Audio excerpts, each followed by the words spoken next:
E D കുരുക്കുമുറുക്കുന്നു, E D ഇപ്പോൾ പിടികൂടുമെന്നൊക്കെ പറയുമ്പോൾ പരിഹാസവും വിമർശനവുമായി ഇറങ്ങിയ CPM ഇപ്പോൾ അടിമുടിപ്പെട്ടിരിക്കുകയാണ്.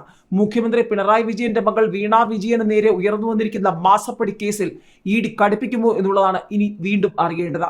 CMRL എക്സാലോജിക് ദുരൂഹ ഇടപാട് രേഖകളുമായി നാളെ തന്നെ ഹാജരാകാൻ ഇ ഡിയുടെ നിർദ്ദേശം വന്നതോടെ വീണ്ടും ചോദ്യശരങ്ങൾ മുഖ്യമന്ത്രിക്കും കുടുംബത്തിനും CPM-നും ഒക്കെ. CMRL എക്സാലോജിക് ദുരൂഹ ഇടപാടുകളിൽ അന്വേഷണം ആരംഭിച്ച് ഇ ഡി. CMRLന്റെ പ്രവർത്തനം സാമ്പത്തിക ഇടപാടുകളിലാണ് ആദ്യഘട്ട അന്വേഷണം. ഇതിന്റെ ഭാഗമായി CMRLന് നാളെ കൊച്ചി ഓഫീസിൽ ഹാജരാകാൻ ആവശ്യപ്പെട്ട നോട്ടീസ് നൽകി. കമ്പനി MDക്ക് പുറമെ ഫിനാൻസ് IT വിഭാഗം ജീവനക്കാരെയും ചോദ്യം ചെയ്യും. 2012 മുതൽ 2020 വരെയുള്ള CMRLന്റെ സാമ്പത്തിക ഇടപാടുകളാണ് ആദായ നികുതി വകുപ്പ് പരിശോധിച്ചതെങ്കിൽ കമ്പനിയുടെ ഇതുവരെയുള്ള മുഴുവൻ ഇടപാടുകളും ഇ ഡിയുടെ അന്വേഷണ പരിധിയിൽ വരുമെന്നാണ് റിപ്പോർട്ടുകൾ. 73 കോടിയിലേറെ രൂപയാണ് രാഷ്ട്രീയ നേതാക്കൾ, ക്ഷേത്രങ്ങൾ, മാധ്യമ സ്ഥാപനങ്ങൾ എന്നിവയ്ക്ക് നൽകിയിരുന്നത്.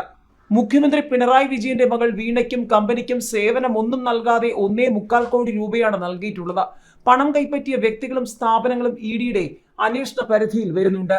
ഇതിനിടെ CPM-ന് മറ്റൊരു ചോദ്യമായി തോമസ് ഐസക് മുന്നിലുണ്ട്. മസാല ബോണ്ട് ഇടപാടിൽ ഇ ഡി സമൻസിനെതിരായ തോമസ് ഐസക്കിന്റെയും കിഫ്ബിയുടെയും ഹർജികളടക്കം ഹൈക്കോടതിയിൽ ഉണ്ട് എന്നുള്ളത് കൊണ്ട് തന്നെ CPM-ന് ചോദ്യങ്ങൾ തന്നെയാണ്. കിഫ്ബി മസാല ബോണ്ട് വഴിയുള്ള ഫണ്ട് ചെലവഴിച്ചതിൽ ക്രമക്കേട് കണ്ടെത്തിയിട്ടുണ്ടെങ്കിൽ അത് ബോധ്യപ്പെടുത്താൻ ഇ ഡിക്ക് കഴിഞ്ഞ തവണ കോടതി നിർദ്ദേശം നൽകിയിരുന്നു.